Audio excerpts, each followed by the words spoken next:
Olá, eu sou Arthur Bessoni e esse é o podcast BIM Experts, onde discutimos as estratégias utilizadas por arquitetos e engenheiros para implementar e vender serviços BIM, além de utilizar esse espaço para que a gente entenda o que é óbvio e claro para algumas pessoas que já estão nesse setor, né? Algumas pessoas que têm mais experiência e que não é tão óbvio e claro para quem está iniciando.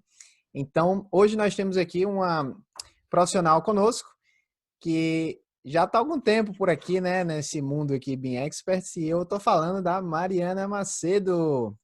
Oi, Mari, tudo bem? Oi, tudo e com vocês? Tudo ótimo. Seja bem-vinda ao nosso podcast BIM Experts, né, que já fazia um tempão que a gente estava discutindo, querendo fazer um podcast, vamos fazer um podcast, e nunca dava certo, né? Mas agora vai Acho que sair. já tem o quê, uns 4 anos que tá assim nessa É, enrolação. por aí, por aí. Mas agora vai, tem jeito não. E nesse podcast a gente vai conhecer um pouco mais da trajetória da Mariana Macedo e a gente vai ver algumas pesquisas, alguns materiais relacionados com marketing, vendas, que eu acho que é um tema que a gente gosta, né, Mari? E está bem relacionado a isso que a gente está fazendo aqui, né? Trazendo esse conhecimento para dentro do que a gente fala sobre modelagem de E é um informação da material, construção. e é um material que precisa e falta bastante, eu acho. Não tem, né? O pessoal não fala nisso. Não específico Uhum. para o nosso segmento, e que é um tema complexo, porque não é algo tão simples, um tema que todo mundo conhece, então é um tipo de marketing, um tipo de venda muito específico.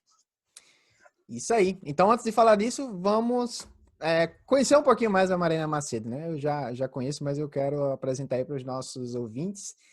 Mari, quem é você? Fala assim, vamos começar. Qual é a sua formação Não, não, acadêmica? não, para, né? Melhorou, melhorou. Que isso é uma pergunta que eu falo que eu tenho uma dificuldade gigantesca em responder. O que eu faço é outra pergunta que eu também tenho uma dificuldade muito grande. Então, acho que qual é a minha formação acadêmica ficou mais fácil. Certo. Eu sou engenheira civil e eu tenho MBA em marketing estratégico, MBA em gestão de projetos e execução de obras. E acabei desenvolvendo a minha atuação profissional muito mais na parte de desenvolvimento de negócios, vendas e pré-venda. Ótimo. Então, acho que tem tudo a ver, né? Para o que a gente vai falar aqui hoje. Você conhece não só essa parte do business relacionada a vendas e implementação, mas também a parte técnica envolvendo a engenharia, a arquitetura e a nossa indústria da construção, a nossa querida indústria. E me diz aí um pouquinho mais, qual é que é a tua experiência profissional? Como é que tudo começou? Vamos fazer um story Olha, time da Mariana eu Macedo. acredito que tudo começa no estágio, né? Não sei, Uhum. mas não sei vocês, mas a vida profissional eu acredito que começa no estágio. E quando eu fazia estágio, eu comecei na parte de projetos, eu passei por tudo que as pessoas podem imaginar. Eu fiz a parte de hidrossanitário, eu fiz elétrico, eu trabalhei em escritórios de arquitetura por bastante tempo. Eu fiquei também muito tempo em um escritório de engenharia estrutural, e daí, nesse escritório que eu trabalhei, na parte de estruturas, para quem trabalha com estrutura sabe que é onde estouram todos os problemas, porque é onde você pega as furações de hidráulica, de elétrica, é onde você junta com a parte com o último arquivo da arquitetura, e você tem que resolver todos aqueles problemas, né? E ali eu percebia que tinham muitas falhas. Tinha projeto que tinha erro de eixo e era uma tristeza só. E eu comentava muito isso com o engenheiro, que ele era responsável por mim. E ele falou assim: Mariana, se você acha que a parte de projeto de estruturas é caótica, eu sugiro muito que você faça um estágio em obra. E ele me estimulou a fazer esse estágio em obra. Então, eu fui, né? Até tem uma passagem curiosa que depois num próximo momento a gente pode falar mais sobre, que na minha primeira entrevista para a obra falaram que eu era muito bonita para trabalhar em obra, que eu tinha que procurar outro segmento de atuação.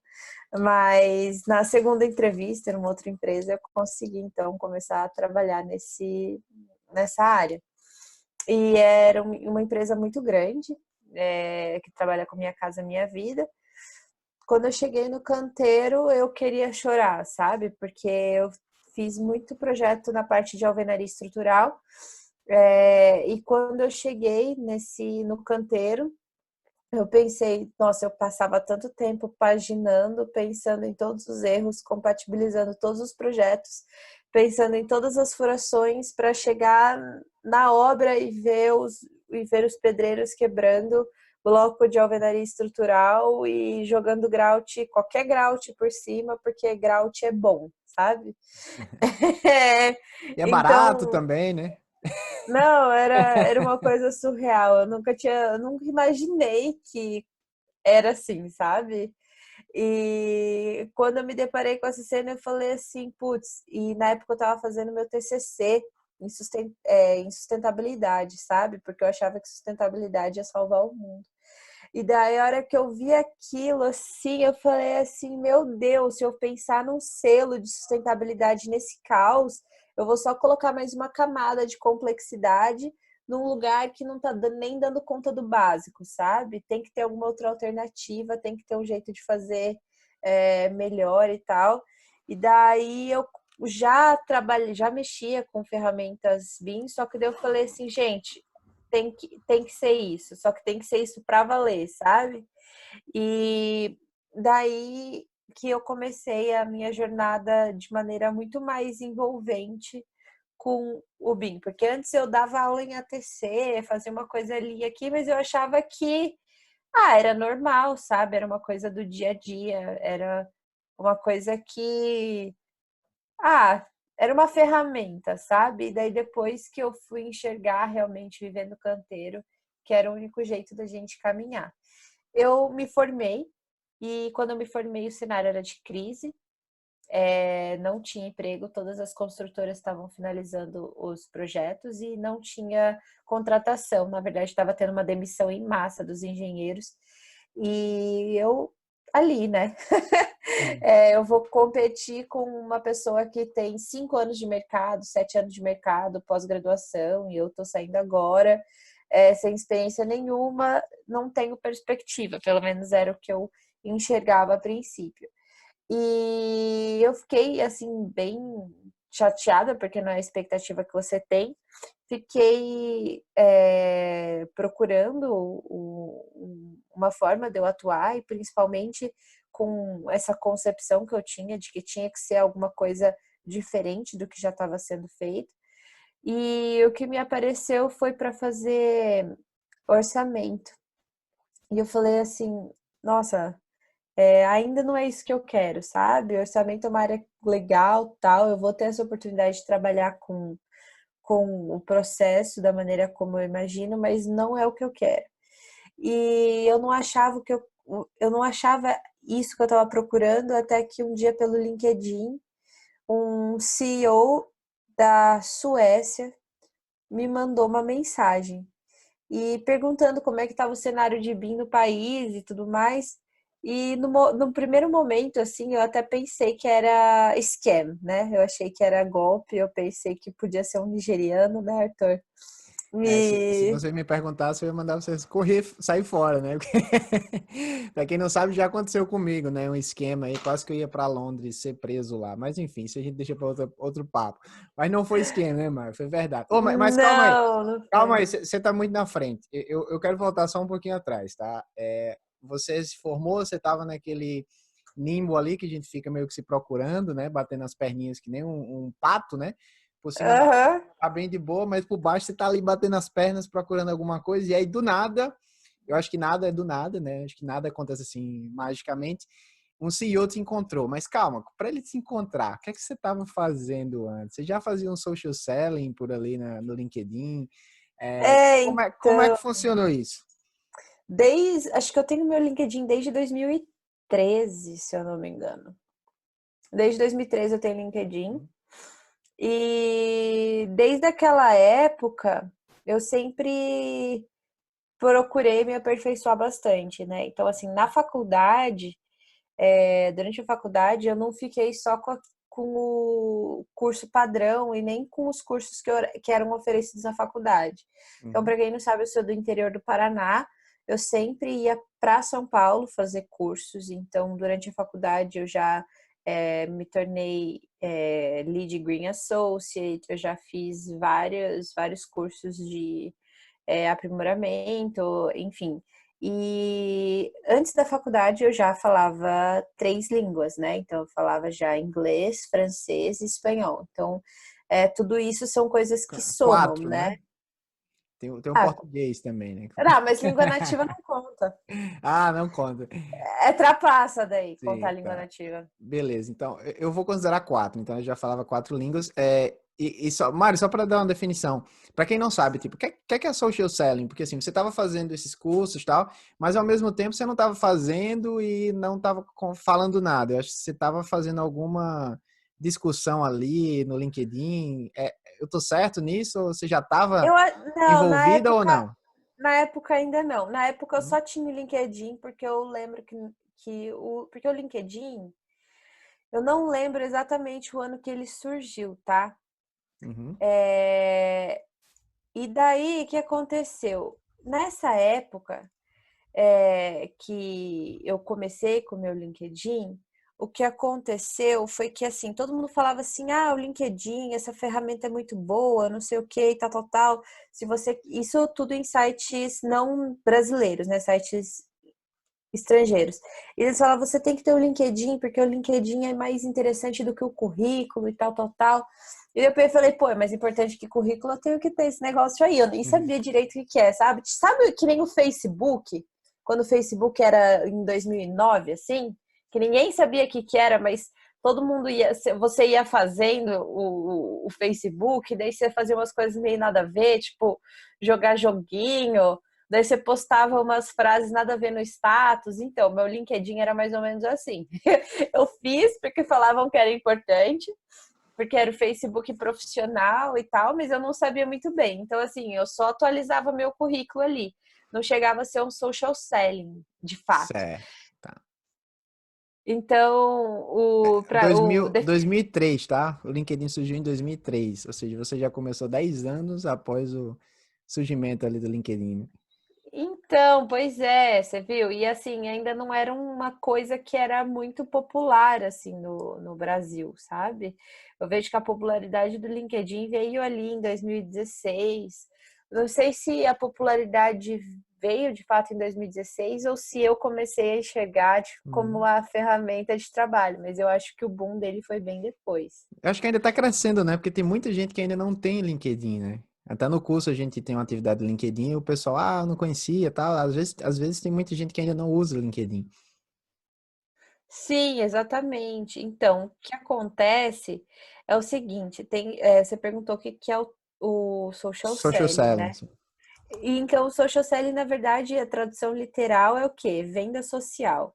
Então, basicamente, é você usar as redes sociais como um todo, seja LinkedIn, Facebook, Instagram, MySpace, tô brincando. TikTok Com agora, né? TikTok tá bom. TikTok. Não, o TikTok tá muito bom agora. Como uma forma de você vender os seus serviços. Então, assim, eu na época não fazia social selling porque eu não tinha nenhum serviço para vender, sabe? Uhum. A única pessoa que eu tinha para vender era a minha própria imagem, como ainda não era um serviço, então era muito mais marketing pessoal, né? Eu posso dizer. Sim. E aí, E daí, a partir disso, aí te encontraram no LinkedIn, aí voltando aí para não, tua trajetória. não foi só a partir disso, né? O que acontece? Daí vem os bastidores, eu não sei qual que no que você acredita ou não, mas eu vou falar a minha leitura, a minha percepção de mundo, tá? Sim. O que aconteceu foi que eu Nossa. tava muito desesperada, batendo as patinhas, como você disse ali. Eu tava muito triste, porque o que acontece é que, por mais que você mantenha uma aparência calma, uma superfície calma, por dentro às vezes não é isso que tá acontecendo. E eu tava muito triste. O patinho na E lagoa. o patinho feio, sabe o patinho É. feio? Eu era o patinho feio, porque assim, todos os meus amigos estavam conseguindo algum emprego, alguma coisa, e eu tava ali, sabe? Eu era o patinho feio, eu tava muito triste. E daí minha mãe falou assim, Mariana, olha, você não tá tendo fé nenhuma. Então é o seguinte, você vai ter fé, porque fé é acreditar nas coisas que você não consegue ver. Então você vai levantar todo dia, você vai estudar como se você tivesse um emprego. Então você vai sentar a sua bunda no seu escritório às 8 da manhã e você só vai sair daí a hora que o seu trabalho estiver feito. Então, como eu nunca achava que o meu trabalho estava feito, porque eu ainda não tinha um trabalho, tipo, eu ia sair do meu escritório 3 da manhã, entendeu? É... Fazendo o quê? Não sei. Eu estava estudando, eu estava produzindo, inventando coisas, sabe? Então, Lendo algum desses livros que estão aí atrás, né? poucos, né? Então, e daí nisso eu falo que nada, do jeito que você falou, nada é do nada. Então, assim, eu estava montando na época, eu lembro, um curso de relacionado a BIM, sabe? Diferente de todos os que tinham, porque todos eram muito iguais. Ou você fazia um Uhum. prédio, ou você fazia uma casa, e daí era só isso, sabe? E não tinha mais nada nos cursos que estavam rodando na época. E daí eu estava montando esse curso diferentão, sabe? E eu acabei me cadastrando em um monte de site. Eu me cadastrei no The Bean Hub, eu me cadastrei na Bean Object, na NBS, porque eu estava tentando fazer uma coisa bem legal, assim. E na época a Bean Object tinha pouquíssimos usuários. Então esse CEO, na verdade, não me achou pelo LinkedIn. Ele me achou pelo meu cadastro na Bean Object. Da lista da Bean Object, ele procurou no LinkedIn as pessoas que estavam no Brasil que tinham perfil em inglês. Ah, olha aí. Então foi o filtro do filtro, sabe? Então, Hum, assim, é isso, não, nada é do nada, sabe? Ele me achou de uma sim. base porque o meu cadastro estava preenchido corretamente. Então, fica aí a dica para quem fica burlando o cadastro, sabe? Colocando nome errado, e-mail errado e tudo errado. E daí que ele me achou no LinkedIn, porque o meu e-mail de cadastro na base da Bean Object era o mesmo do LinkedIn, que era o mesmo de tudo. Enfim, então tudo isso meio que Deu match, facilitou. né? Hum. Foi. E também é aquilo que eu falo que é Deus, né? Que não. Eu falo que é um pouco do. Eu falo que é Deus porque não tem outra explicação. Assim, uma pessoa da Suécia te achar no Brasil, no interior do Paraná, sendo que tinha tanta gente em São Paulo, Rio de Janeiro, capitais, com currículos tão bons quanto o meu. Bem random, né? Uma coisa bem assim, ah, como assim? Então, beleza, né? Já tá aqui, vamos, né? E aí deu certo, né, Mário? E só uma pausa enquanto você não continua a sua história. Eu perguntei um pouco desse passado para entender, porque muita gente fala, ah, foi sorte, né? E eu gosto da definição que sorte é quando a oportunidade e preparação se encontram. E, de fato, você estava ali se preparando, como você falou. A sua mãe disse, vai, Marina, senta ali a bunda na cadeira e vai se preparar. E você estava se preparando e aí veio uma oportunidade e aí você subiu em cima. Como a gente fala, cavalo selado só passa uma vez, né? Tem gente que fala isso, não sei na Pois região de é, vocês. Então, passou um fala, cavalo fala. ali, você estava já pronta com as botas, com a roupa, vamos lá, subiu em cima e foi, né? E aí, às vezes, o Então não pessoal fala, é sorte, né? Então, não necessariamente, né? Tem que rever aí essa definição de sorte de alguém. é o que eu falei, né? Todo mundo olha na superfície, acha que tá calmo, tudo calmo, sabe? Só que não é bem isso que às vezes está acontecendo ali por baixo, né? As patinhas estão do pato, tá com tudo ali nadando, né? Mas você só vê ele pleno, né? Em cima da água, né? É o tal do olho do furacão, né? Você acha Uhum. que tá tudo bem, tá tudo calmo, quando de repente vem a tempestade, Sim. sabe? Então não é bem assim. Mas foi isso, sabe? Foi uma somatória de fatores aí Uhum. que combinados culminaram nisso. E daí eu falando com o CEO, ele perguntou como é que estava o panorama de BIM no Brasil. E assim, quando eu fui falar com ele, eu não fui falar com ele esperando nada, sabe? Eu fui Uhum. justamente com o intuito de ajudar, porque eu nunca imaginei que fosse possível ele estar me procurando por uma oportunidade como a que eu tive. E daí ele falou assim, poxa, tá assim, que legal, tal. Você pode me ajudar com algumas coisas? Eu falei, claro. Ele falou, olha, eu estava precisando traduzir algumas coisas. E daí ele me mandou um monte de documento para fazer tradução. eu, nesse momento que eu tava, eu peguei e falei, não, beleza. E assim, como a gente tava em fuso horário diferente, ele me mandava para fazer a tradução. Se eu não me engano, ele estava na Califórnia na época. Ele me mandava para eu fazer a tradução, sei lá, de manhã ou de noite, não lembro. E daí, basicamente, era assim: quando ele começava o dia dele, de novo, a tradução já estava pronta. Então, ele achava que eu praticamente não dormi, só que na verdade era só o fuso horário que, tipo, era diferente, entendeu? Então ele falava assim: nossa, você é muito rápida e tal. Mas de fato, eu pegava e resolvia o quanto antes, sabe? Ele me mandava, eu já começava a fazer, não era uma coisa que eu ficava enrolando. E eu fiz tudo isso sem cobrar nada. Então tem muita gente que deve pensar, né? Ah, pô, quanto que você cobrou para fazer a tradução? Nada, eu simplesmente fazia com o intuito de ajudar e eu não imaginava que ele estava, na verdade, me testando para para um próximo passo, sabe? E daí nisso a gente foi fazendo várias reuniões, então foram várias reuniões ao longo de 2 meses que a gente foi tendo. E ele foi me entrevistando, sabe, ao longo dessas reuniões. E daí eu lembro que ele resolveu fazer uma entrevista mais formal, sabe? Ele falou: então, a gente tem uma vaga, tal, eu queria fazer uma entrevista com você. Na minha cabeça, eu ia assumir uma vaga técnica, porque eu sempre fui muito tímida. Então, para quem me vê hoje, ninguém imagina isso, mas eu era muito tímida, muito mesmo. Eu acho que eu tinha até uma dificuldade de dicção. E não é verdade, seríssimo isso, seríssimo. E ele pegou e eu achava que era uma vaga técnica, eu achava que eu ia ficar atrás de um computador, trancada num canto, sabe, só produzindo ali. E ele foi fazer essa entrevista comigo. Só que assim, eu sou muito bem humorada. Para quem me conhece, tem gente que fala que minha marca pessoal é meu sorriso, né? Porque eu sou muito sorridente. E daí ele pegou e falou assim: 5 anos, onde você se vê? E assim, ele era o CEO e fundador da empresa. Daí eu peguei e falei assim, no seu lugar. Só que eu falei brincando, sabe? Imagina que eu tava falando sério. Só que ele adorou a resposta. Ele pegou e falou assim: você sabe que eu sou o CEO e o fundador, né? Daí eu falei, mas já tá na hora de você se aposentar, né? Então, assim, eu ainda fui tirando uma onda com o cara na entrevista, sabe? Mas, assim, eu nem tava imaginando mesmo. Olha a viagem, velho. Chamou o cara de velho, né? Ah, você tem que se aposentar e eu vou tomar o seu lugar, né? O cara deve ter dito, olha só a Basicamente. ousadia dessa garota. E assim, eu nem tava me levando a sério quando eu tava respondendo essas coisas, sabe? E daí eu acho que. E daí ele falou que isso foi uma das coisas que mais chamaram a atenção dele nas minhas respostas. Mas não foi uma coisa que eu me preparei para essas entrevistas, mas é que quando eu fico nervosa, muitas vezes eu levo as coisas pro lado do humor, sabe? Para eu poder, acho que até me tranquilizar. E eu acabei dando essas respostas, que ele gostou, mas foi uma coisa meio arriscada, não recomendo.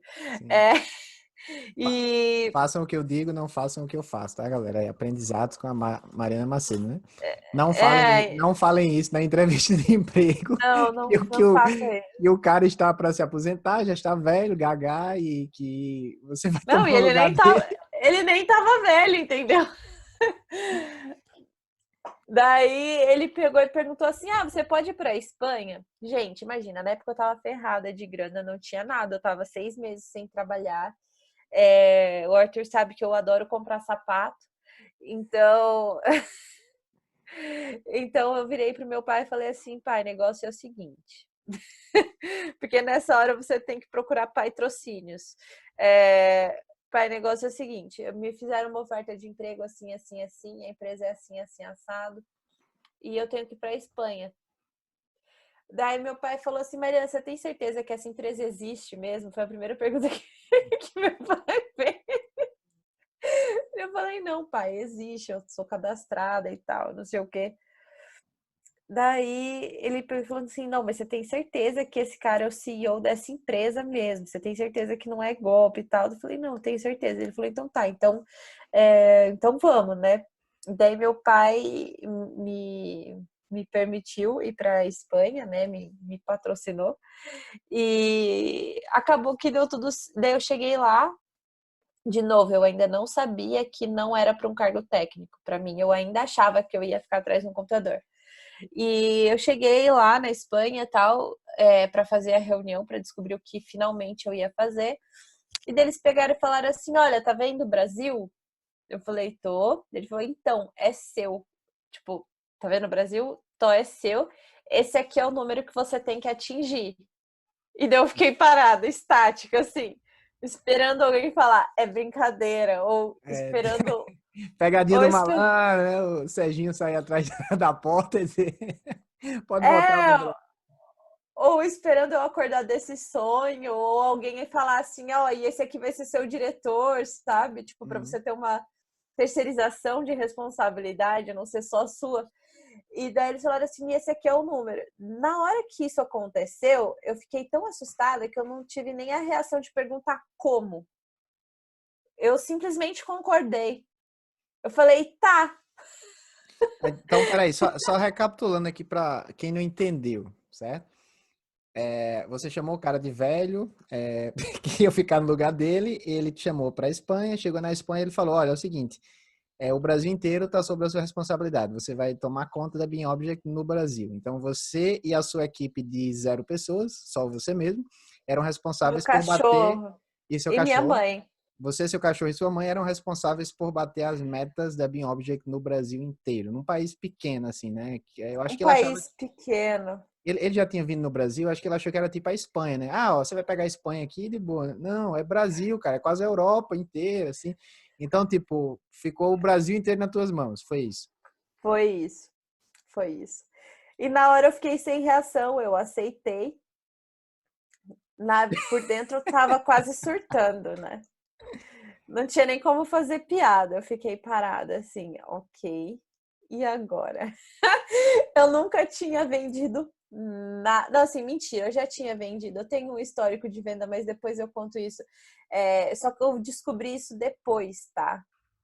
E eu nunca tinha vendido nada, assim, sabe? Minha experiência profissional até então, como vocês puderam ver, foi dentro de escritório. Eu tive Uhum, uma passagem por obra, mas assim, eu não me imaginava vendendo depois de formada, sabe? uhum. E daí eu falei, nossa, e agora? Eu tenho um total de equipe de 3 pessoas. Eu falo que minha mãe e meu cachorro são fundamentais, assim, no sentido de que minha mãe, ela me deu todo o apoio na parte de me ajudar com questão a gerir a minha vida, sabe? Porque se eu não tivesse todo esse apoio, eu não ia aguentar Uhum. a pressão de lidar com tudo que eu estava lidando. E o meu cachorro, porque ele é meu estagiário, né? Eu brinco que ele fica aqui no escritório comigo o dia inteiro. Mas eu cheguei então aqui no Brasil e eles me passaram uma lista de pessoas que já tinham entrado em contato com a empresa. E assim, eu não sabia como mandar um e-mail de prospecção de cliente, eu não sabia como fazer uma ligação para prospecção e a empresa não tinha nenhum contato no Brasil e eu não tinha nenhum contato, porque assim, o que acontece? A BeamObject, ela vendia a solução dela para o mundo corporativo. Então, era uma venda que era feita para fabricantes. Todos os contatos que eu tinha, eles eram na área de engenharia e arquitetura. Eu não conhecia ninguém que trabalhava dentro desse segmento de fabricantes. E para piorar, a minha venda não era para o departamento técnico, a minha venda era para o departamento de marketing. Então eu tinha que aprender uma nova língua, eu tinha que aprender novas métricas, eu tinha que fazer praticamente uma faculdade de novo para poder entender como que eu ia me comunicar com essas pessoas. Então, você estava basicamente ligando para o seu chefe, que era você mesmo, e para toda a sua equipe de subordinados, que era você mesmo também, para poder vender para a equipe de marketing, que trabalha vendendo, basicamente. Ou seja, você estava vendendo para quem trabalha vendendo, ou seja, não é fácil. Vender Não, para a equipe de marketing foi é, desesperador. não tem técnica, tipo, você vai usar uma técnica de vendas, o cara já sabe aquilo de qual é salteado, então ele, tá, beleza, vamos direto para o assunto. Você quer que eu te fale o pior? Eu não Ah, tive treinamento, eu não tive treinamento. Porque Sim. tem muita gente. O que acontece é que em empresas estruturadas, quando você entra para uma área de vendas, ou para uma área comercial, ou para uma área de marketing, eles fazem o que chama de onboarding, né? Então, eles te chamam, te explicam a cultura da empresa, eles te treinam em como que é o processo de vendas dele, eles te explicam, sabe? Eles te dão um banho de cultura, eles cuidam de você, sabe? Ah, vem aqui, a gente vai cuidar de você, é muito mais amigável. Eu estava trabalhando numa startup. Startup, ninguém tem tempo para você. Startup, a realidade é outra, é assim, olha, E esse aqui é vira, o né? número, te vira. E daí não tinha ninguém para fazer um treinamento comigo. E o que meu diretor fez foi o seguinte, ele pegou um pacote, eu peguei e perguntei para ele, eu não sei como é que manda e-mail, eu não sei como é que funciona o processo de vendas. Ele pegou um pacote, assim, uma pasta que ele tinha no computador dele, ele me mandou, ele falou, olha, tá aí, sabe? Ele é Daí, vermelho, né? Bem vermelho, assim, né? Aquela personalidade que a gente fala, né? Direto ao ponto. Ele não é era um cara. terrível. Não era Ele não era vermelho, ele era um processo. terrorista. Ele era um Teoria. terrorista. Ele era um terrorista. Ah, depois você chamou Daí. ele de velho e disse que ia tomar o lugar dele. Acho que ele Não, disse, mas então não vai era lá. ele, não era ele, porque ele era o Ah, tá. CEO, e daí entre ele Ah, esse e- tava isso, abaixo dele, porque né? Sim. isso, entre ele e eu tinha um diretor, e ele era um terrorista. Esse teu diretor, ele era um terrorista. Uhum. E daí ele me mandou o e-mail dele. E esse e-mail dele, o e-mail, era um e-mail desse tamanho. Era, assim, se você fosse abrir na tela do seu computador, era um e-mail desse tamanho, apresentando a empresa. Eu, na época, achava aquela mensagem de e-mail ótima, porque falava tudo. Então eu falava assim, não, isso aqui deve funcionar, né? Tá falando tudo, não vou nem precisar fazer a reunião, vai ser só mandar isso que já vai ser maravilhoso. Vamos ligar de volta na hora, porque quem que não vai querer uma coisa dessas? E Você mandou o mal e-mail inteiro para os clientes. Não, eu eu já tô vendo aqui a bomba, mas vamos explicar, mano. Então, peraí, vamos lá, vamos decifrar de novo aqui novamente. Ele te mandou um e-mail gigantão, com muitas ele falava que era isso que eu tinha que mandar para todo mundo. e antes, eu vou chegar nesse ponto, mas antes de falar isso, eu quero fazer um comentário. Para quem já teve certa experiência trabalhando fora do Brasil e dentro do Brasil, a gente sabe que o Brasil não é para iniciantes, tá? Já dizia Vinícius de Moraes, não é um país O para Brasil não é iniciantes. para amadores. Não é para amadores, porque existe alguns processos que em empresas maiores, em países mais desenvolvidos, funcionam muito bem, porque o mercado sempre é o mesmo, existe instabilidade, né? Aqui na Austrália, se eu quiser, eu compro um carro com 1,5% de taxa de juros ao ano. E a gente chega no Brasil, em um mês pode estar tipo 17, e aí depois de um ano tá tipo 4,5, que é como tá agora, né? Então o Brasil é um país que tem muita flutuação. Além de ser um país gigantesco, então toda a logística do país também é difícil. Então vamos lá, Mari, você ficou responsável por assumir um país como o Brasil, que é gigante, tem uma variabilidade muito grande, é um país enorme, tem uma base de clientes ali que cada um é personalizado, não dá para você pegar um e-mail e mandar para todo mundo. E no caso, tipo, ele falou, ó, pega esse e-mail e manda para todos os clientes. E aí, deu certo?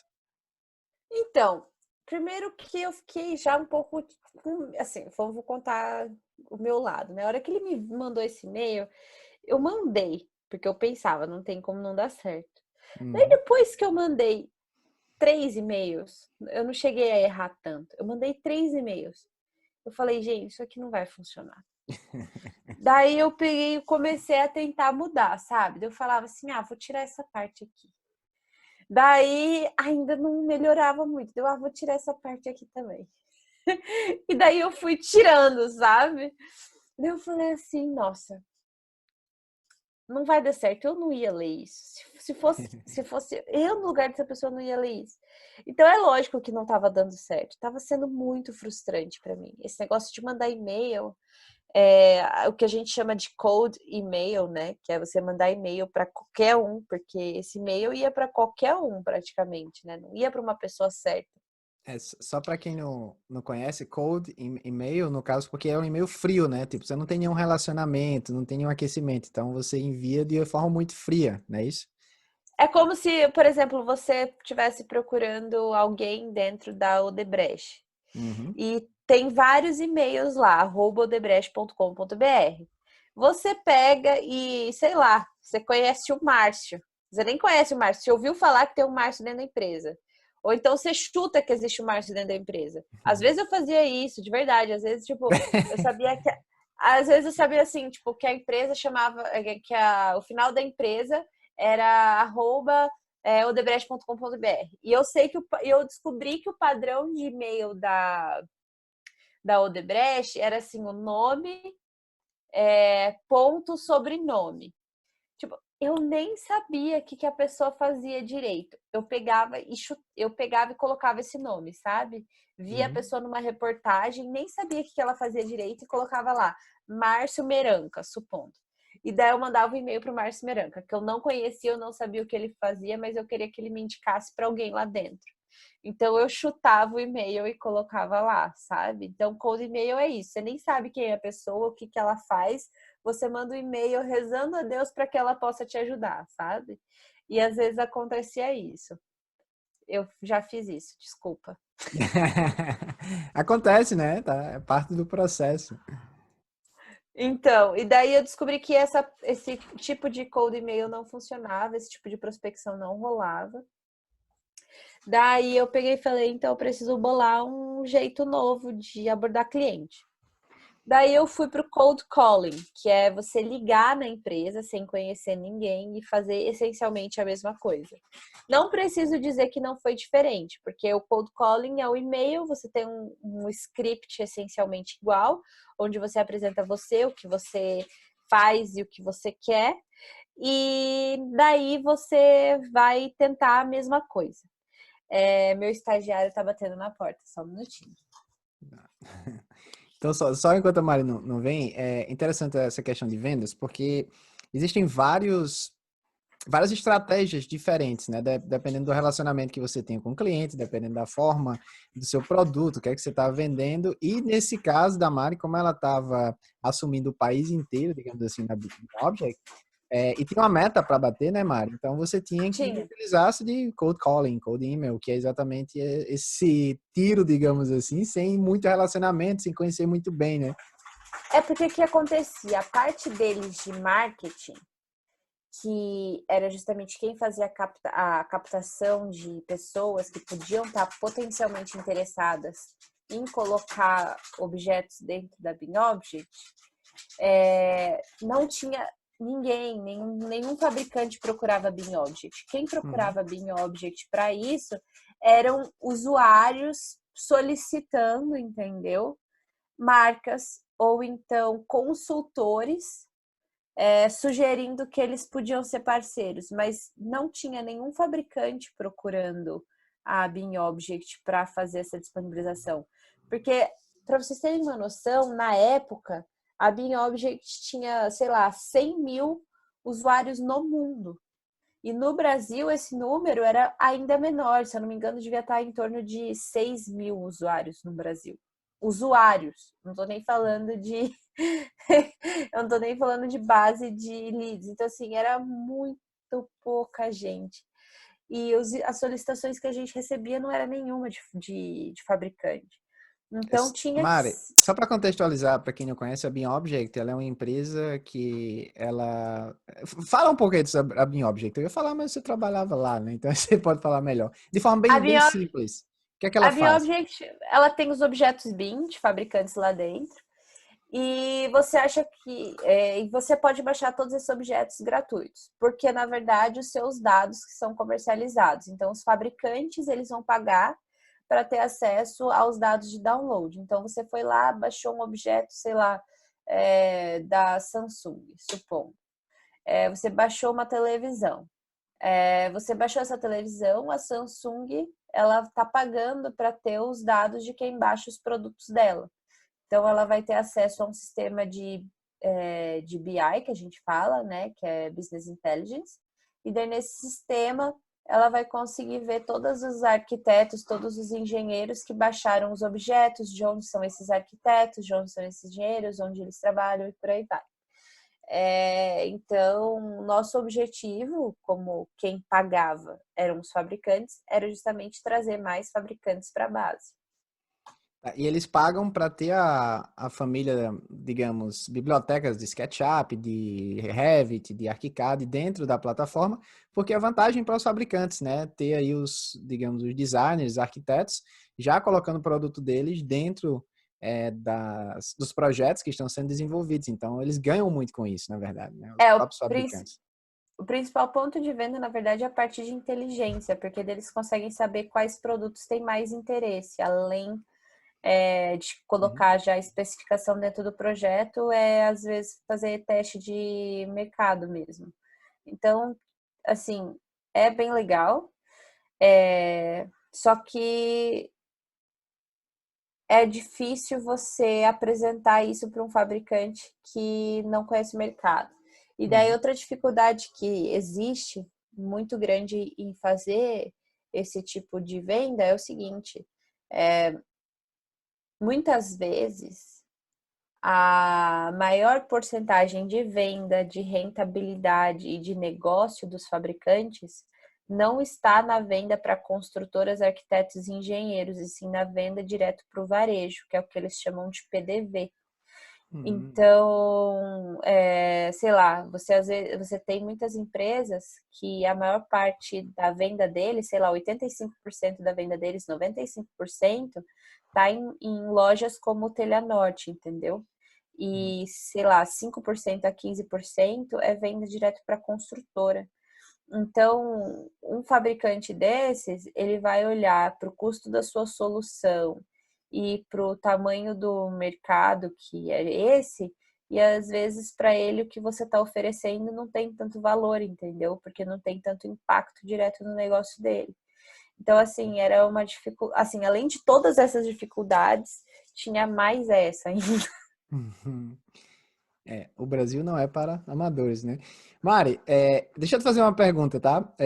A gente vai continuar, né, nessa tua trajetória, mas eu quero parar ela aqui no momento só porque eu trouxe uma pesquisa bem legal aqui, que foi realizada pela Universidade da Pensilvânia. Não é sobre BIM especificamente, né? Porque a gente fala muito da Universidade da Pensilvânia, né?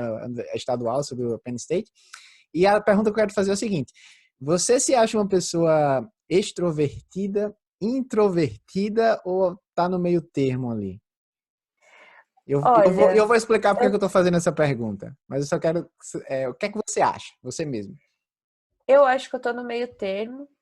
Uhum, É, pelo seguinte, eu vario de acordo com momentos e momentos, eu não fico nem um nem outro, sabe? uhum, Eu já tive momentos de vida, eu falo, que eu fui muito introvertida, tive momentos de vida que eu fui muito extrovertida, mas eu não me identifico nem com um nem com o outro. ótimo. Então, deixa eu só falar um pouquinho dessa pesquisa aqui, tá? Foi uma pesquisa realizada na The Wharton School, na Universidade da Pensilvânia, e ela chama-se Rethinking the Extroverted Sales Ideal, The Ambivert Advantage. E o que é que aconteceu nessa pesquisa? O autor do estudo, o Adam Grant, ele enviou um questionário de personalidade para os representantes de call centers, né? Que são pessoas que fazem muito esse tipo de vendas, digamos assim. E ele examinou respostas de 340 funcionários que preencheram na íntegra essas respostas, e a partir dessas respostas foi atribuído aos funcionários um nível de extroversão em uma escala de 1 a 7, tá? Sendo 1 o nível mais alto de introversão, ou seja, pessoas muito introvertidas, e 7 o nível mais alto de extroversão. E aí, o que é que aconteceu? Eles fizeram uma análise também do resultado desses funcionários. E o resultado foi o seguinte, que os introvertidos, nesse estudo, tiveram uma receita horária média de 120 dólares, tá? E os extrovertidos ganhavam uma média de 125 dólares a hora. Só que o que eles chamam de ambiverts, ou seja, aquelas pessoas que estavam no meio termo, exatamente como você se definiu, eles pontuaram ali entre 3,75 e 5,5 nesse teste de introversão. E eles tiveram ali uma média salarial de 154,77. Ou seja, as pessoas que estavam no meio tiveram um salário bem maior do que os que estavam nas pontas, tá? Isso relacionado a vendas. Além disso, aqueles que obtiveram uma pontuação ambivert perfeita, ou seja, número 4, né, exatamente no meio ali, eles ganhavam uma média de 208,34 dólares. Então, eles observaram que as vendas, elas exigem ali uma socialização e assertividade, e também, por outro lado, é importante que o vendedor ele considere necessidades, interesses e valores do cliente, que basicamente são dois lados da mesma moeda, né? Então, o que é que acontecia? As pessoas que eram ambiverts, como eles chamam, que tinham ali momentos de introversão e extroversão, eles tinham mais vantagem, porque eles ali tinham exatamente a habilidade suficiente de procurar as perspectivas e conseguir chamar a atenção por parte do cliente. Então, eu trouxe essa pesquisa que eu achei muito interessante, e você meio que se definiu exatamente ali nessa classificação, né, de ambivert, que é uma pessoa que tem mais resultados, e eu queria te fazer outra pergunta com relação a isso. Vendas é para todo mundo ou você tem que nascer com um dom para isso, tá? Você já meio Não, que é para falou, todo né? mundo. Você já falou Eu que acho que já é começou para de todo zero, né? mundo. Eu não nasci, eu falo que assim, eu nunca achei que eu nasci para isso, sabe? Eu falei que eu tinha uma dificuldade de dicção. Além de eu ter uma dificuldade de dicção, para quem não sabe, quando eu tinha que fazer essas ligações, eu suava e tremia inteira. Eu Uhum. odiava falar no telefone com qualquer pessoa. Então era terrível, terrível. E eu acho que pela minha experiência de vida, mas não só pela minha experiência de vida, como que eu vejo até falando aqui, muitos alunos do BIM Implantação à Venda, vender é uma coisa que é humana, é natural das pessoas. O que você tem que fazer é treinar, sabe? Que é aquilo que falam que sucesso é treinável. É isso. Eu acho que você vende o tempo todo. Quando você está escrevendo um e-mail, você está vendendo. Quando você está mandando uma mensagem de WhatsApp. Essencialmente, sempre que você está tentando convencer alguém a fazer alguma coisa ou te dar alguma coisa que você precisa, você está fazendo uma venda, sabe? Mesmo que você não queira, mesmo que você não perceba, você está vendendo. Então, quando às vezes você está ali no Instagram postando uma foto sua, você está vendendo a sua imagem. E se você não sabe que você está fazendo isso, às vezes você está vendendo errado, que é pior do que o que é o pior de tudo, sabe? Então, é isso. Você está Todo indo mundo contra pode vender. o social selling, né? Na verdade, você está fazendo uma É. coisa negativa para você. E aí eu falo isso porque quando a gente conversa muito com os alunos, que aqui a gente tem um contato mais próximo, muita gente fala, venda não é para mim, ou tipo, eu não nasci para isso, eu não sou bom nisso, tal.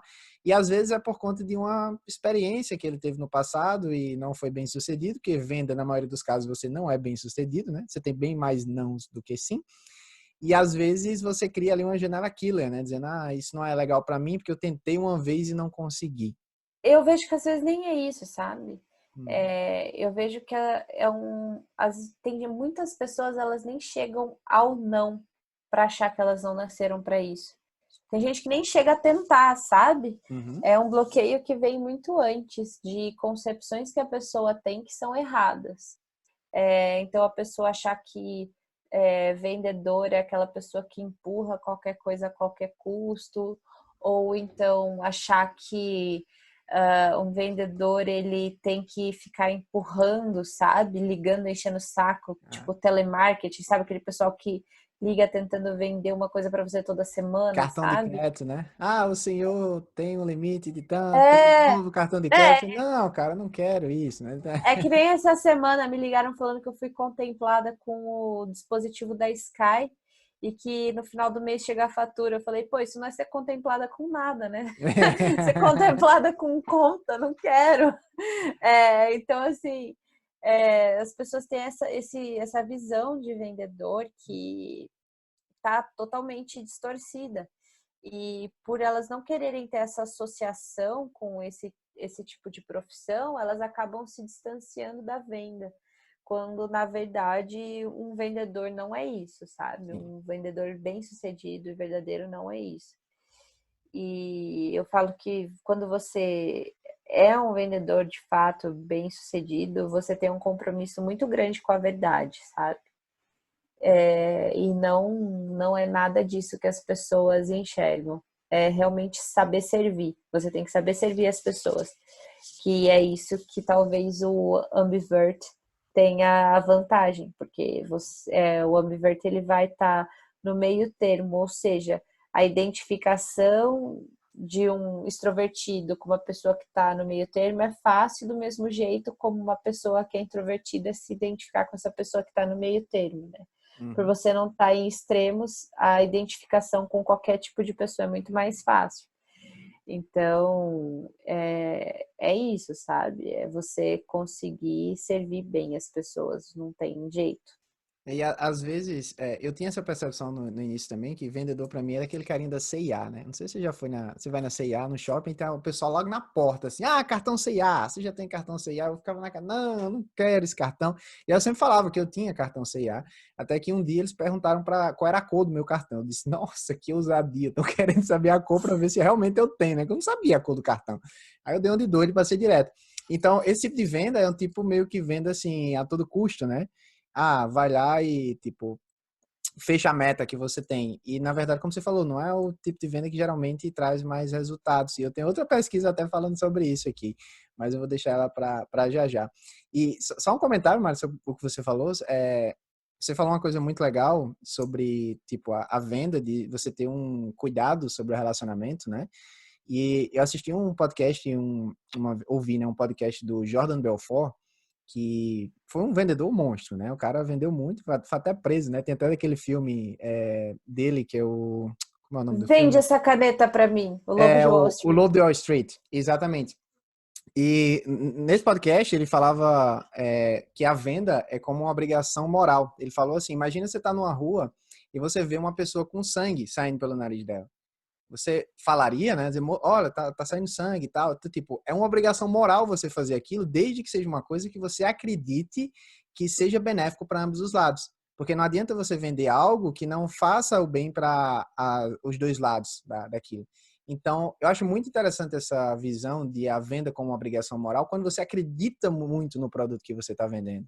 Quando você acredita que aquilo pode fazer uma transformação. Então, você vai fazer o possível para realmente facilitar na mente daquela pessoa que ela faça aquela aquisição, não sei, porque aquilo vai trazer algo benéfico para ela. Você tem uma visão parecida ou o Jordan É Belfort? por isso, é por isso que eu falo que é o compromisso com a verdade, sabe? Uhum, Você tem que ter isso, você tem que transmitir e sempre falar a verdade. Então, assim, é só oferecer se você realmente acha que aquilo faz sentido para outra pessoa, porque senão o que vai acontecer é que você vai prejudicar um relacionamento com uma sim. pessoa e você vai prejudicar a sua marca, porque às vezes a sua marca pode ficar associada com algo de baixa qualidade, mas não é que é de baixa qualidade, é que simplesmente não tinha um fit com aquela pessoa e você, por querer fechar aquilo a qualquer custo, você impôs uma situação ruim para aquela outra pessoa e aquela outra pessoa acabou fazendo uma associação também maléfica com o seu serviço, com a sua marca, que seja. E isso vem justamente de um mindset finito. Sim. Tem um livro que chama The Infinite Game, do Simon Sinek, que vale muito a pena. E ele fala sobre esses dois tipos de mindset. Você tem o mindset finito, que é o que rege ainda muitos relacionamentos e o mundo hoje, e você tem o mindset infinito. Então, o mindset infinito é aquele que você quer fechar a qualquer custo, custe o que custar, você quer chegar na meta, você passa por cima de quem for para você atingir aquilo. E no mindset infinito, você vê muito mais o longo prazo. Então, você enxerga um horizonte muito maior e você busca esse horizonte maior. E daí, por você buscar esse horizonte maior, os seus ganhos acabam sendo muito melhores. E isso é até um pouco do que a gente tem na indústria hoje, sabe? Uhum. A gente tem muita gente querendo se beneficiar em um projeto. Então, não, eu não vou fazer a correção dessa informação, dessa solicitação de informação nesse projeto porque eu não estou recebendo para isso. Você que está errado, eu que estou certo. você que vai mudar, enfim, querer apontar pessoas que estão, enfim, querendo apontar erros ao invés de trabalhar de uma maneira colaborativa, sabe? Uhum. E às vezes isso custa o projeto como um todo, uma atitude como essa. Ao invés da pessoa enxergar o longo prazo, sabe? Tipo, não, pode ser que a gente volte a trabalhar, se eu não corrigir, eu vou estar prejudicando as pessoas que vão mudar para esse empreendimento, por aí vai. Então, muitas vezes, a gente tem que mudar para esse mindset infinito. Ou seja, quando você for fazer uma venda, você pensar que, pode ser que essa pessoa ela não vai comprar agora de mim, mas às vezes eu vou sair dessa empresa que eu tô, eu vou mudar o meu ramo de atuação e dali 4, 5 anos eu vou encontrar com essa pessoa, ela vai lembrar que eu fui sincera com ela e ela vai ter uma associação positiva e ela vai escutar o que eu tenho a dizer.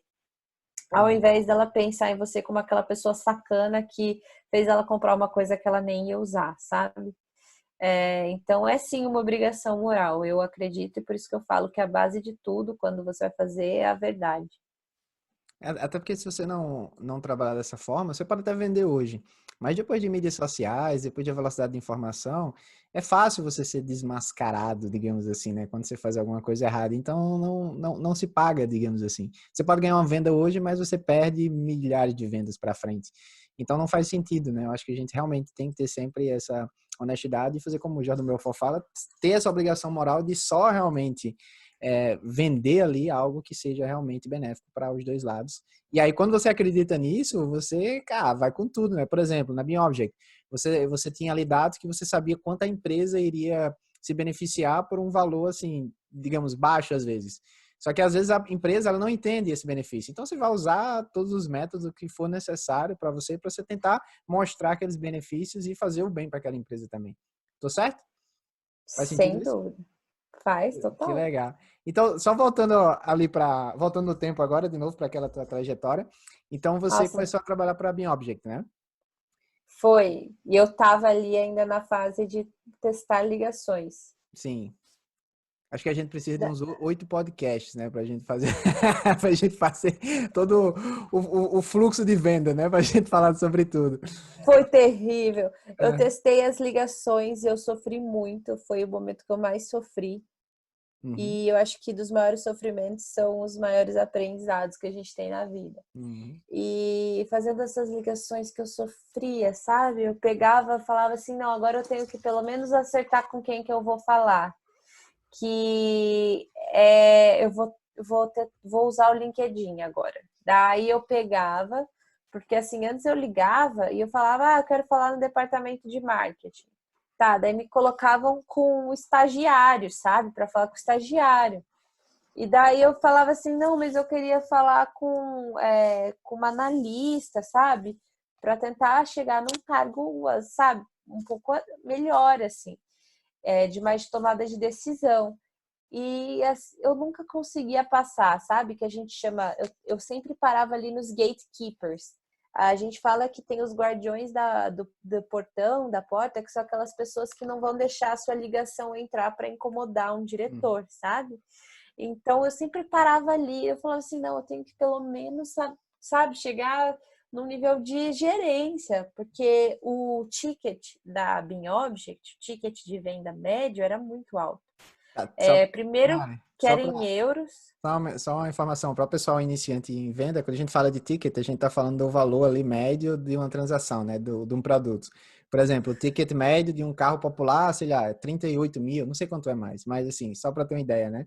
É a média ali que você Tipo, paga na você tá compra. trabalhando na loja de calça jeans, o ticket médio da calça jeans, assim, R$ 129,90, R$ Sim, 49,90, entendeu? sim. Então, o ticket da BeObject era muito alto, porque era em euros. Uhum. Então, euros, na época o euro tava, sei lá, 4,20, 4,50. Eu já fiz cotação que o euro tava 4,82. Então era puxado, sabe? Quando o euro batia 3,80, eu ligava para todos os clientes, falava tipo, fecha hoje, pelo amor de Deus. Aí entra a tua, digamos, obrigação moral, né? Tipo, você tem que ligar pro cara e dizer, cara, aproveita que tá barato, é uma coisa que você acredita também. Por isso que é legal, né, esse tipo de de venda quando você faz assim, que você ajuda o cara, né? E daí, nisso daí, o que aconteceu? Aconteceu que eu precisava aprender um jeito melhor de passar pelos gatekeepers, e daí eu comecei a usar o LinkedIn. Só que eu ainda não usava o LinkedIn fazendo social selling, tá? Eu só usava como uma ferramenta para buscar ali as pessoas, sabe? E peguei, e daí entrou a minha mãe, sabe? Como eu estava passando o dia inteiro ligando, mandando e-mail e tentando aprender como fazer isso de um jeito mais efetivo, eu peguei, fiz uma lista assim para minha mãe das empresas. Falei, ó, eu preciso dessas empresas, ache pessoas nessas empresas. Ache as pessoas, sabe? E daí minha mãe pegava e saía adicionando a galera, assim. Isso no teu LinkedIn, no caso. No meu LinkedIn, no caso. E dela se adicionando na galera. Eu falava assim, nossa, esse pessoal vai. Depois de um tempo, eu parei pra pensar, nossa, eles vão achar que eu sou doente, né? Tipo, por que que eu tô adicionando eles? Eles não sabem por que que eu tô adicionando eles. Eu vou parecer uma psicopata. Daí eu peguei e bolei um textinho, sabe? Oi, tudo bem? Meu nome é Mariana, tal, tal, tal. Daí um textinho curto. E daí o que aconteceu foi que esses textinhos, em paralelo, eu tava fazendo as ligações. Nas ligações que eu fazia, eu ainda não estava tendo resposta, por mais que eu já indicasse o nome de uma pessoa lá dentro. Só que os textinhos curtinhos que eu mandava, falando, oi, tudo bem, meu nome é Mariana, eu trabalho na Bean Object, e a Bean Object faz isso, tipo, em uma frase curtinha, e e é um prazer me conectar com você, tipo, tava tendo muito mais resposta. Tava tendo mais resposta, inclusive um diretor me marcou uma reunião comigo, um diretor da Tigre. Eu falei assim, meu Deus, que é isso que eu descobri? Que coisa maravilhosa que é essa? Essa mensagem tá funcionando, eu não tô tendo que ficar ligando para um monte de gente que eu não conheço. Agora eu só vou usar o LinkedIn. Só vou usar o LinkedIn. E foi aí que eu descobri o social selling. Foi aí que eu comecei a fazer postagens, foi aí que eu comecei a usar as mensagens, foi aí que eu desenvolvi um processo meu para fazer prospecção de contas usando o LinkedIn. Olha só. Então, na verdade, o textinho curto ali, até por ser mais uma mensagem cold, né, fria, tava dando mais resultado do que o texto gigantão que o teu superior mandou, né, por e-mail, né? Então, hoje eu vejo uma coisa que eu fiz, que eu também vou falar para vocês, não façam. Porque foi assim, eu comecei a ter muito resultado e eu comecei a ter muito resultado também na parte de vendas. E assim, e daí eles pegaram, né, os meus resultados, porque a gente trabalhava com CRM chama Customer Relationship Management. E é um sistema onde você insere todos os dados de todas as pessoas que você está falando e tudo que você está fazendo, tá? Então, alguns exemplos de sistemas que fazem isso é o Salesforce, o PipeRun, tem vários. E a gente usava na época o Salesforce. Então, eu entrava lá no Salesforce, eu colocava, eu falei com fulano de tal da Tigre, eu mandei e-mail para fulano de tal da Jacuzzi, eu liguei para não sei quem da Porto Belo, e eu ia adicionando lá as minhas interações. E conforme fosse progredindo, então conforme eu tivesse uma reunião, conforme eu enviasse uma proposta, todo mundo da empresa ia acompanhando esse meu processo. E o que aconteceu foram que eles perceberam, de acordo com as minhas movimentações, que eu estava tendo uma resposta muito positiva, principalmente de leads vindo do LinkedIn. Eles perceberam que eu não tinha evento, porque eu não fazia nenhum evento no Brasil da Bean Object. Eu não tinha base de marketing, eu não tinha nada e eu usava só o LinkedIn. Eles perceberam isso. Eles me chamaram na Bean Object para fazer uma palestra e um treinamento de social selling para todos os outros funcionários. Olha Então, que eles me legal. chamaram para cuidar disso. E Uhum. daí que vem a parte que às vezes eu faço as coisas e eu me pergunto por que eu sou assim, sabe? Eu precisava fazer esse treinamento e eu sou uma pessoa que me apoia muito na verdade, sabe? E eu tenho que tomar um pouco de cuidado com isso. No treinamento, eu comecei mostrando o e-mail que eu usava no começo. Detalhe, depois eu vi que meu diretor estava no treinamento também, colocaram meu diretor para fazer treinamento comigo. E era o e-mail que ele tinha me Nossa. passado. Todo mundo assim, o e-mail que a gente usa aqui, né? Aí quando vem aí, pois é, sabe esse e-mail? Não funciona. Foi isso. Foi exatamente isso. Eu lembro que a primeira imagem do treinamento que eu fiz era aquele e-mail gigante, assim. E a primeira pergunta que eu fiz foi: você ia ler isso? E daí todo mundo ficou assim, tipo, coçando a cabeça, sabe? Não. Todo mundo o que a gente usa aqui dentro, né, da empresa, mas enfim, é brasileiro inovando lá, né? Não, eles devem ter olhado e pensado, só pode ser brasileira, meu Deus. E daí eu peguei e mostrei aquilo. Eu falei, não funciona. No treinamento que eu estava dando para o meu diretor, que foi quem me ensinou a mandar esse e-mail em primeiro lugar. Então, assim, é, foi, sim, foi chocante. Sem Mas palavras, né? não faça isso. Não façam isso em casa, tá? Ô Não Mari, faça isso. deixa eu te pausar rapidão, porque eu tenho outra pesquisa legal aqui que eu queria compartilhar. E essa pesquisa chama-se Drivers of Sales Performance no Journal of the Academy of Marketing Science, que foi publicado pelo William Verbeek, Bart Diest e Ernst. Eu não sei falar o nome dessa galera, mas enfim, eu posso colocar aqui a fonte para quem quiser. O que é que eles fizeram, tá? Eles examinaram uma ampla faixa de pesquisa publicada de 1982 até 2008 para análise e relatório dos dados de vendas e analisaram ali o efeito de cerca de 20 indicadores de desempenho, ou seja, o que é que realmente estava sendo positivo nesses vendedores de diversos mercados e o que é que não estava sendo positivo. E aí, eles filtraram os indicadores ali que tiveram mais resultado significativo no sucesso de vendas. E olha o que é que eles descobriram. Sabe qual foi o primeiro indicador? Foi o conhecimento relacionado a vendas.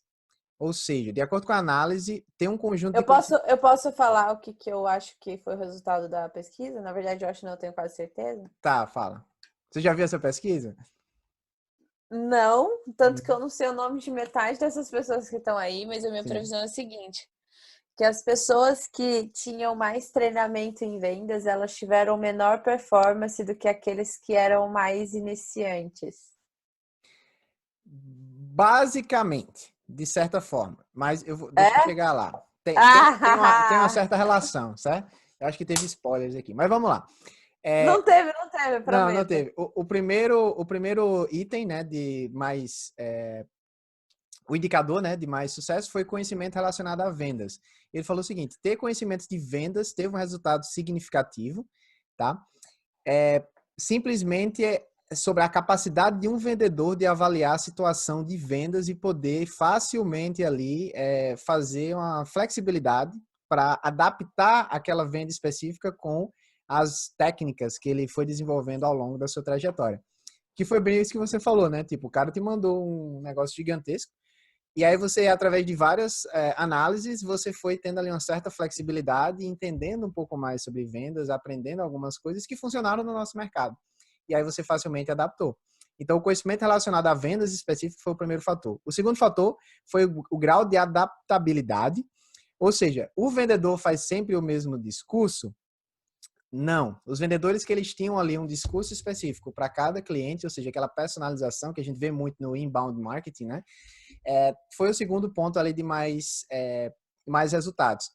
O terceiro ponto foi ambiguidade da função, ou seja, esse foi o único dos fatores negativos, olha só, no desempenho de vendas.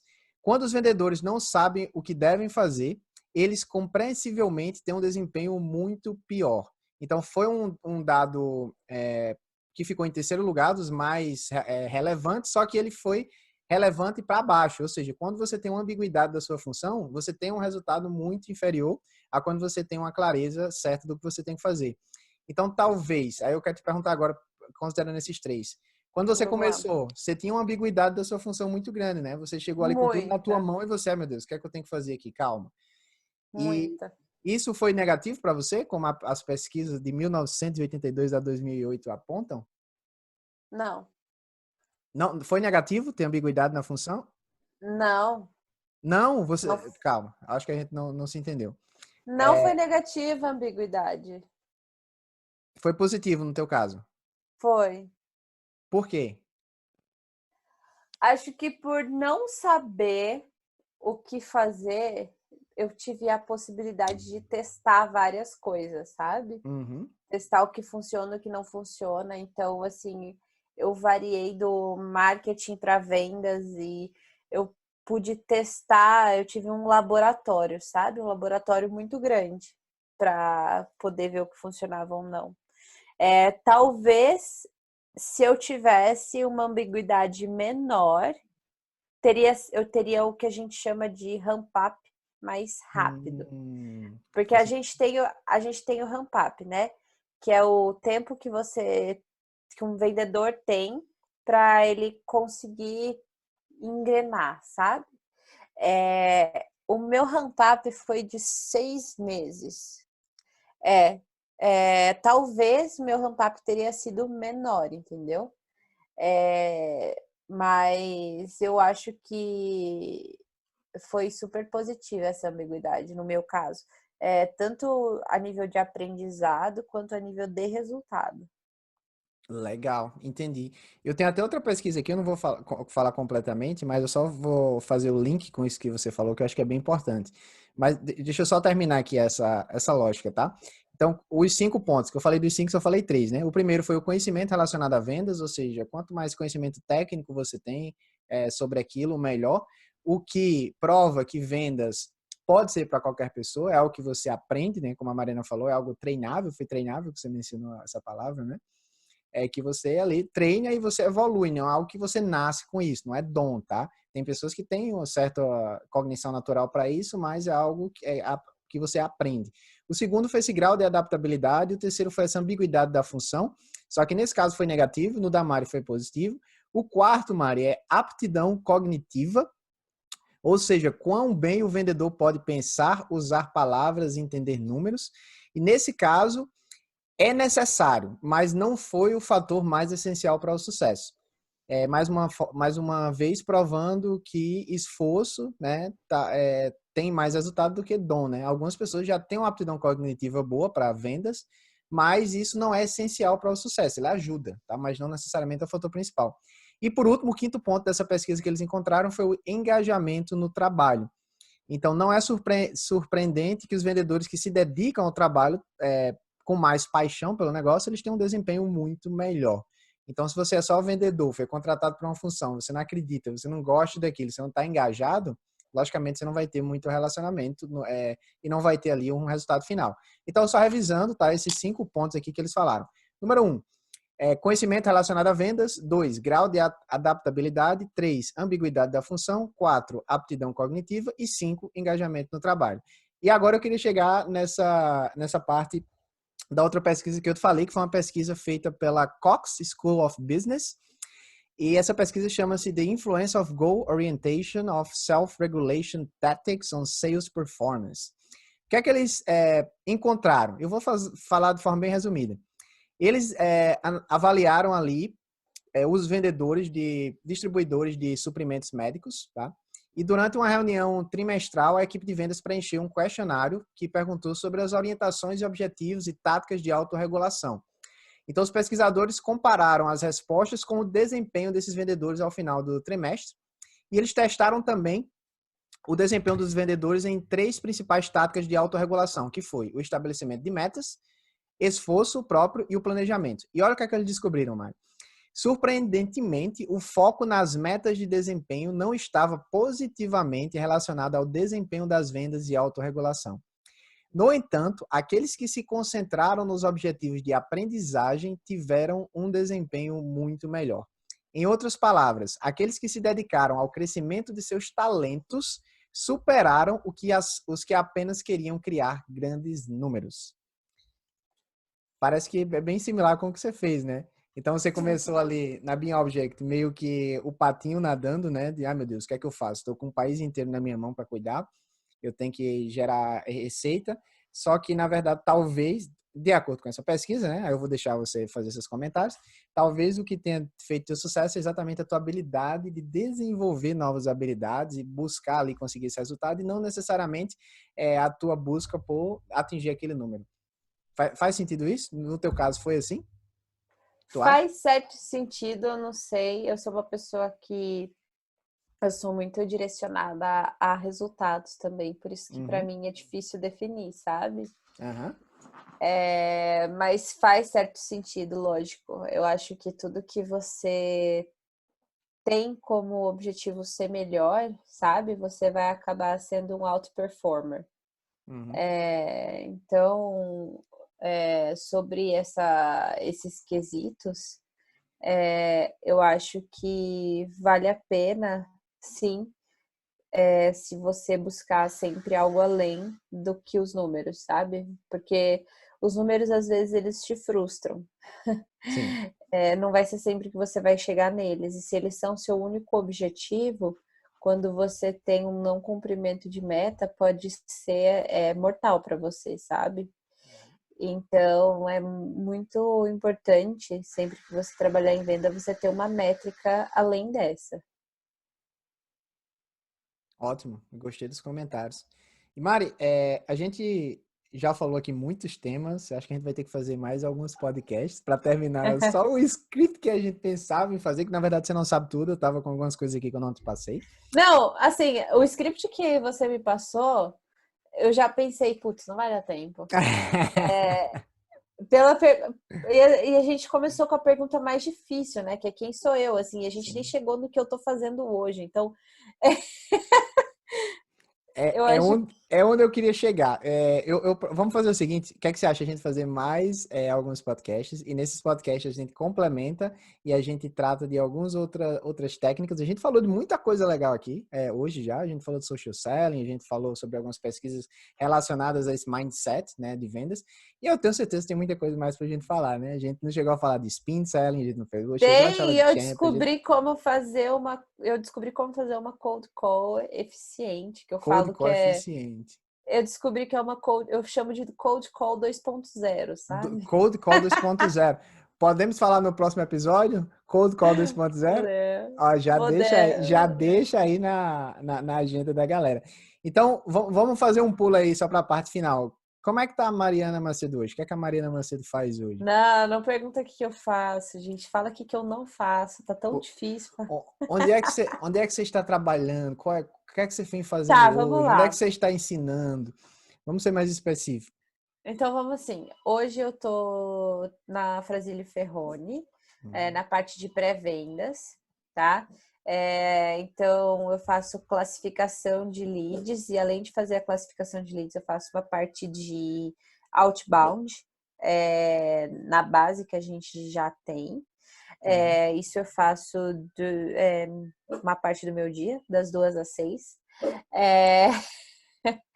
É, além dessa parte de que a gente fala, porque tem vários nomes, né? Mas SDR que eu estou fazendo na Frasílio, eu também estou realizando o que a gente chama de acompanhamento de obra remoto. Então eu faço escaneamento com fotogrametria de algumas obras para acompanhamento à distância. Não é no vende pontos, não é nada disso, é realmente com fotogrametria. Além de trabalhar com essa parte de fotogrametria, eu dou palestras, então ainda dou palestras, tá? Quem quiser me contratar, me liga, Qual podemos é o fazer Instagram? negócio. Qual é o Instagram? Meu LinkedIn é /in, né? Mariana Macedo GB. Meu Instagram é @macedo, então pode me contratar, estamos aí, manda jobs. Manda Eu jobs. dou, eu dou palestra. Além da palestra, eu estou, né, no curso de implantação à venda aí com o Arthur, com o Uhum. Eric, com o Guilherme. Eu vou voltar a dar aula no IPOG a partir de abril. Olha. Já tenho aula marcada no IPOG. Meu estagiário está querendo sair. Só um minutinho. Além disso, deixa eu ver. Acho que é isso, né? Tem mais alguma coisa que eu esqueci? Ah, não Não, sei. não tem.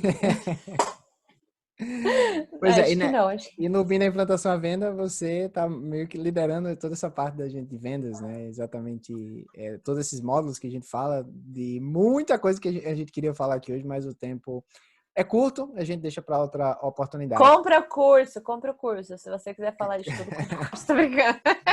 Brincadeira. Vai falar com o vendedor, ó, aí só dá nisso. Ó.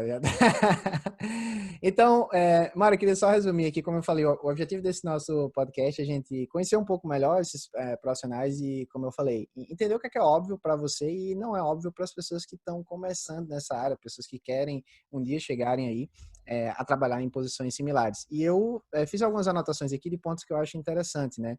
Um deles é, pô, você se formou na crise, eu acho que assim como a grande parte aí do nosso público-alvo, o pessoal que conversa muito com a gente, teve uma situação similar, né? Foi alimentado ali pelaquela ideia pós-evolução industrial, faça um curso superior que vai ter emprego e aí a gente termina, todo mundo dizendo Não, eu vou te falar exatamente pelo que eu fui alimentada. o que Quando eu foi. estava no colegial, eu até brinco com alguns amigos meus que foram alimentados, eu acho que pela mesma fonte que eu. Quando eu estava no colegial, circulava muita notícia da Petrobras,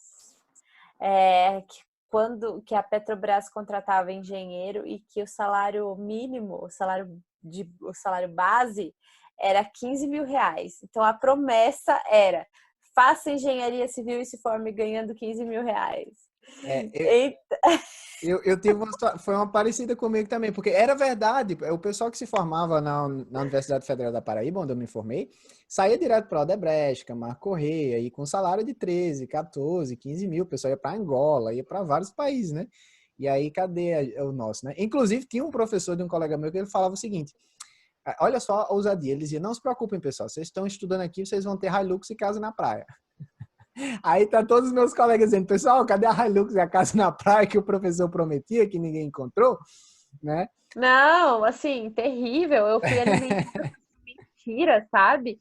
E daí eu fui descobrir que isso era mentira, sei lá, no terceiro ano da faculdade. Sabe aquele momento que ainda dá para desistir, mas você pensa em tudo que você já passou em todas as matérias de cálculo. Assim, você já está terminando o cálculo 3, você fala assim, pô, já fiz cálculo 1, cálculo 2, estou no cálculo 3, vou desistir? Não. Agora eu vou terminar isso daí.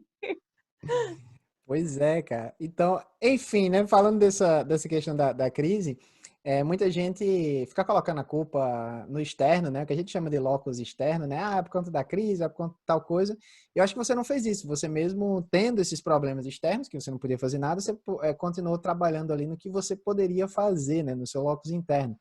E mesmo passando Gente, eu aí vou por... falar uma frase para vocês. Oi, diz. Para trás, nem para pegar impulso, gente. Então é assim, ó, tá tudo errado na sua vida?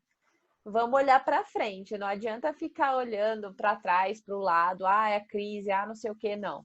Vamos para frente. É isso aqui que tem, então vai, sabe? Uhum. Tem gente que fala assim, por exemplo, eu entrei na faculdade, eu não me identificava com algumas matérias. Pô, não me identificava muito com a parte de hidráulica, não me identificava tanto com a parte de elétrica.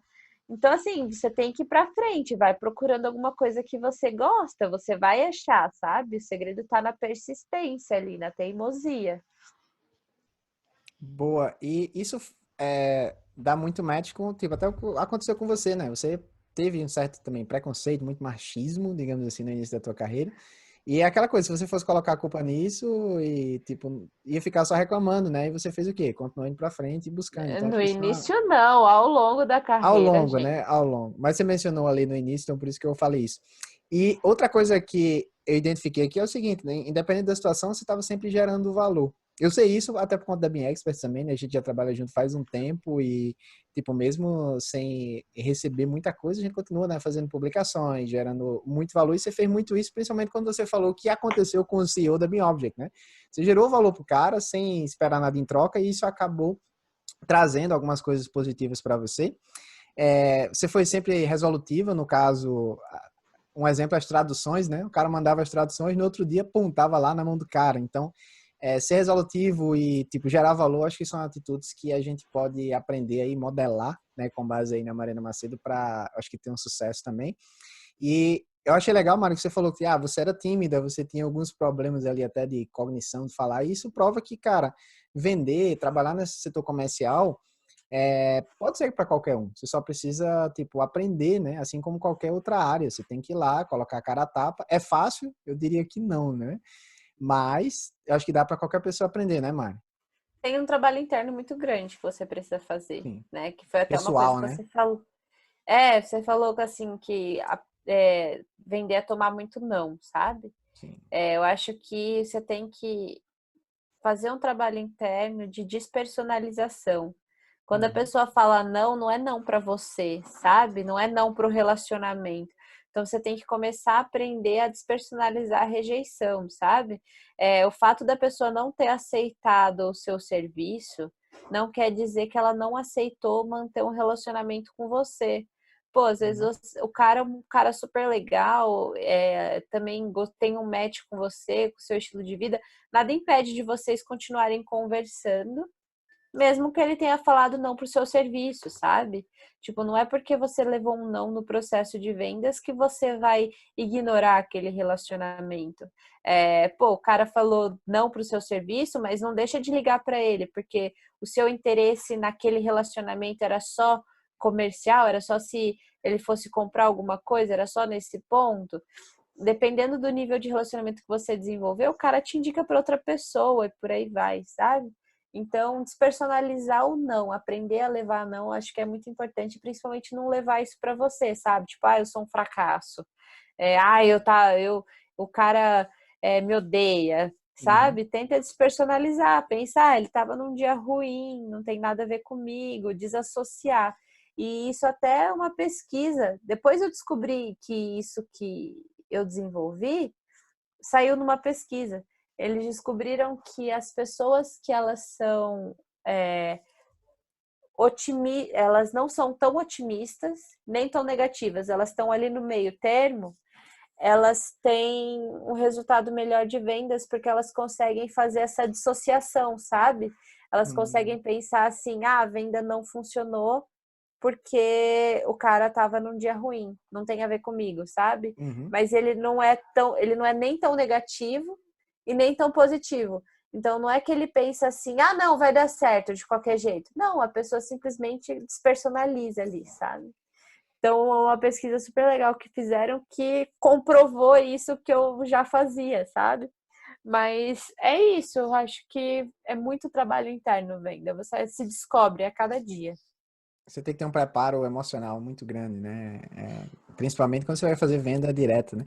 E, e outra coisa que eu ia falar é essa questão do infinito que você falou, né? Do pensamento lá para frente. Muitas vezes você recebe um não e tem vendedores que eles falam que as maiores vendas que foram feitas foram depois de um não, né? Então acaba que você vai ali adaptando o seu caminho para entender sempre melhor os clientes e poder oferecer um produto melhor. Essa é outra qualidade que eu coloquei aqui, Mari, é altruísmo, que é exatamente essa capacidade de se colocar no lugar do outro lado para entender bem a situação e poder conseguir gerar um resultado melhor. E é uma atitude que você também mencionou por aqui. Então tem muitas outras coisas que a gente queria falar e a gente vai falar ainda, né, sobre vendas, sobre essa questão de implementação, mas eu acho que esse bate-papo de hoje foi legal para dar um start nisso, para desconstruir aí alguns, digamos, pensamentos que algumas pessoas têm de que a venda não é para mim, a venda é o cara da C&A que fica abusando ali para, tipo, você comprar a todo custo, né? Então existem aí formas melhores e mais eficientes de fazer tudo isso. Eu acho que esse bate-papo de hoje foi muito legal e a gente pode deixar essa continuação para outra conversa. O que é que você acha? Gente, acho que a gente vai ter que fazer um episódio semanal. Vai ter que fazer um episódio. Já não baixa as aulas do BIAV, né? Que tá gravando aqui. Agora, agora tem Não, episódio eu semanal. tô. Então, eu tô pensando nisso, né? Porque o pessoal do Bina Implantação à Venda, a gente tem os módulos verticais, né? Que já são os pré-definidos, e a gente tem os horizontais. Os horizontais, às vezes, a gente bola alguns em cima das demandas específicas dos alunos. E hoje eu fiz um bate-papo com o aluno, uma mentoria com o aluno, e daí eu já tô pensando nas aulas que eu vou ter que fazer de horizontais, sabe? E daí mais as verticais, mais tudo que... Nossa, é muita coisa. É muita coisa. Mas a gente vai fazendo o que pode, né, Mari? Com os recursos que a gente tem, com o tempinho livre ali que a gente consegue. Tipo hoje, né? Sexta-feira à noite aí pra você. Hoje pra mim é sábado de manhã, né?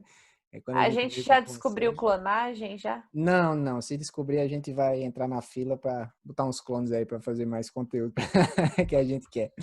Mas é isso, tá, Mari? Para finalizar, eu só queria te perguntar uma pergunta. Eu tenho um monte de pergunta para perguntar, mas eu não vou perguntar não, que eu sei que a gente vai passar mais horas aqui. E a pergunta é a seguinte: se o pessoal que está ouvindo hoje ele pudesse esquecer o que a gente discutiu nesse podcast, eu sei que foi muita coisa, né? E pudesse levar apenas uma lição para casa, da Mariana Macedo, que lição seria essa? Tenha fé. Tenha fé. É tipo Jorge Paulo Lema, né? Tá com medo, vai com medo mesmo. Tenha fé, vai dar certo. Tenha fé. Vai... Não, assim, se vai... tudo vai dar certo. Se não deu certo é porque não chegou no final ainda, sabe? Isso para o processo de vendas, isso para sua vida pessoal, isso para qualquer coisa, entendeu? Uhum. Sua carreira ainda não está onde você quer, tenha fé, vai dar certo, entendeu? O processo de venda, você ainda não fechou o contrato, tenha fé, vai dar certo, entendeu? É isso, eu acho que ter fé é a base para qualquer coisa dessa conversa que a gente teve hoje. Agora eu só queria fazer um complemento, inclusive é de um londrinense também, que você deve conhecer, o Mário Sérgio Cortella, né? Ele fala que você tem que ter esperança do verbo esperançar, né? Não é ficar só sentado esperando, ou seja, não é ficar sentado dizendo eu vou ter fé, é fazer o que você fez, né, Mária? Ter fé, mas tipo, continuar ali trabalhando em planejamento, e a parte ativa, uma fé ativa para que você chegue lá. Isso é uma fé ativa. É uma fé Não ativa, adianta não é? nada, não adianta nada você pegar, que nem aquela piadinha, né? Deus, pelo amor de Deus, eu quero ganhar na Mega Sena. O cara orava todo dia, 2 vezes por dia pedindo para ganhar na Mega Sena, até que um dia Deus respondeu para ele: meu filho, pelo amor de Deus, compra um bilhete. Então, então Deixa eu contar uma rapidinha aqui engraçada. Minha tia, ela pediu a meu irmão para jogar na Mega Sena. E aí meu irmão falou para ela: tia, bem sério assim, a chance de eu ir comprar o bilhete da Mega Sena e ser atropelado é muito maior do que o da senhora ganhar na Mega Sena. Então eu não vou não. E realmente faz sentido, né? E foi bem engraçado essa cena. você quer saber de uma pior que essa? Diz. E esse é caso verídico. Ah. O cara jogava todo dia, toda semana, sei lá, não sei, nunca joguei na Mega Sena. O cara jogava toda semana o mesmo número. Ele jogava toda semana o mesmo número. Ele jogava toda semana o mesmo número. E daí, numa dessas semanas, ele pediu pra mãe dele jogar pra ele. E tá, beleza. Ele pediu pra mãe dele jogar pra ele e saíram os números. Não. Saíram os números, não sei o quê. O cara tacou fogo na casa dele. Porque saíram os números da Mega Sena e ele tinha certeza que ele tinha ficado milionário. E ele tacou fogo na casa, porque ele não ia ser mais pobre, não sei o que, ele tacou fogo na casa. No que ele tacou fogo na casa, a mãe dele ficou desesperada e contou pra ele que ela não tinha jogado. Nossa. Joga Tá bom água pra na casa, você? joga água na casa. Então ele Tá bom ficou, pra você? ele ficou sem Mega Sena e sem a casa. Nossa, coitado desse cara. Então terminamos esse podcast com a triste notícia do cara que ficou sem a casa dele. Então Então não é assim, ó.